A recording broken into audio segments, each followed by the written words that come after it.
What's going on, guys? Welcome back to Just Like Smith channel. In today's video, we're going to be taking my YZ250. This is a 2015 model, but this will be the same for YZ250Fs and YZ450Fs and a lot of makes and models. So we're going to be taking our factory suspension with the factory valving and everything and just swapping out the rear spring on the rear shock to the spring rate that Race Tech recommends for my weight, just like you could do for your weight.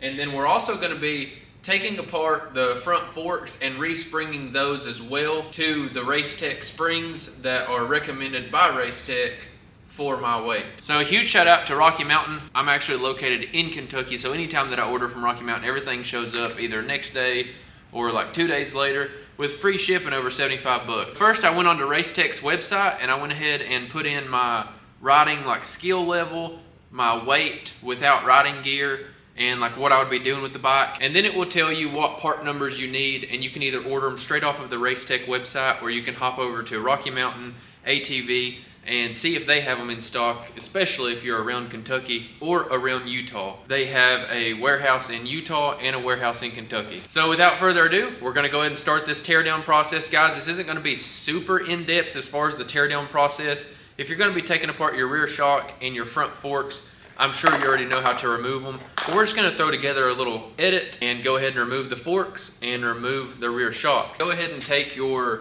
wrench and take off the top caps while they're still in the triple clamps. Just break them loose. I also went ahead and picked up a wrench just for that from Rocky Mountain as well. So this will break loose the top cap, and then it also has this little section right here, which you'll see later on in the video what that's used for. But anyway, guys, let's go ahead, start the teardown process and respring this bike, and then we'll take it for a rip and see what we think. So we're going to start off by going ahead and removing both of the bolts out of the seat. We're going to pull that seat off there and then go ahead and remove these subframe bolts. Once you've got the subframe bolts removed, you can go ahead and remove this Phillips head screw off of the carburetor boot and pull the subframe off. Going to remove the upper and lower shock bolt.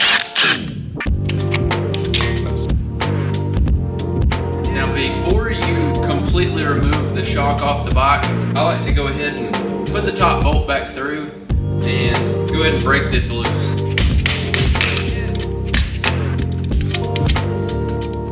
Okay, so after you've got your collars all the way to the top, you want to make sure that you break the bump stop loose from the bottom collar. You're going to have to pull on it pretty hard. But if you don't do that, it will make it very difficult to remove this piece. So now we're going to pull that out, and then you're going to have this sleeve that will come off, this little collar, and the smaller, like taller part goes up into the spring, and then we can go ahead and remove the spring itself. We're going to go ahead and take our new Race Tech spring, slide it on, slide on the collar,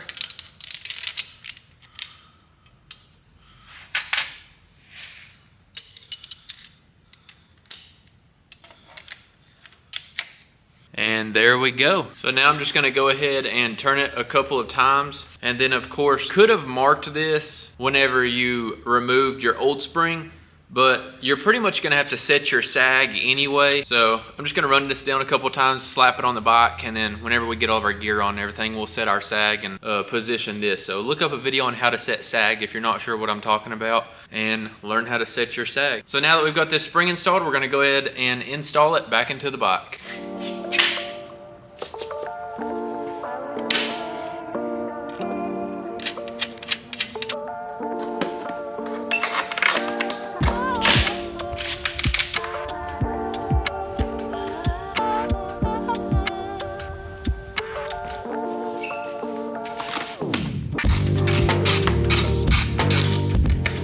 Okay, so I just now swapped the rear spring, and now we're going to go ahead and move on to removing the front forks. But like I said at the beginning of the video, make sure you break those top caps loose first while they're still installed in the triple clamps. It'll make it a whole lot easier on you, so you don't have to fight with it whenever you have the fork off and you need to break that loose. So we're going to go ahead and get started, and then we're going to go ahead and start on the install.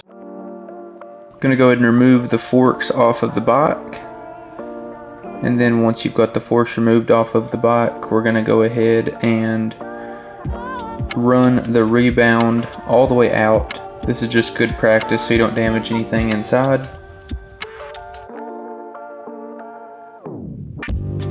Gonna go ahead and remove this top cap off of the fork completely.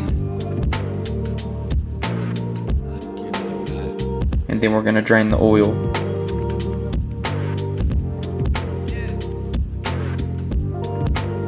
After you've got all of the oil drained out of the fork, you can go ahead and zip this bottom nut off.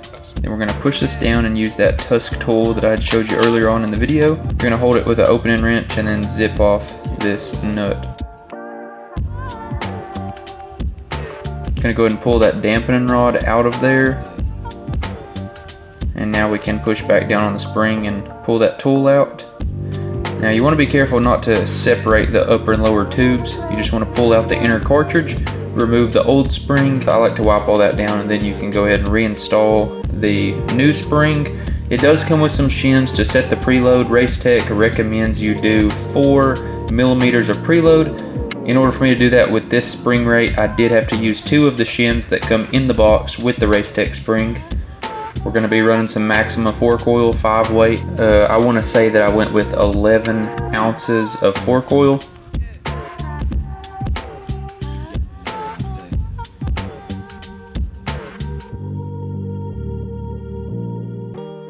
So we just now finished reinstalling everything, and the bike looks absolutely sick with the Racetech stickers. So you know that added like 5 horsepower. No, but seriously, I did just now set on the bike and set my sag to 104 millimeters. And the bike does feel significantly stiffer than it did because, I mean, before it was way too soft. So of course we can't do much right here in the garage, so we're gonna go ahead and jump over to the track. I've only got to ride this bike one time, so just bear with me. I'm not the best rider, but I'm just gonna ride for a little while, and then I'll give you guys my thoughts and opinions on setting the bike up with only fork oil and the correct spring rated springs front and rear. So then if you have a fully stock bike and you don't have the proper spring rate like you should, is it worth it to you to buy the Racetech springs front and rear and install in the bike? I want to say all of this cost me a little bit under $300 or maybe a little over $300 if this makes a pretty big difference, and I know everyone says that it will. So I'm just gonna kind of give you my opinion on it as well. We're gonna go ahead and jump over to the track and I'll spin a few laps and then I'll let y'all know what I think.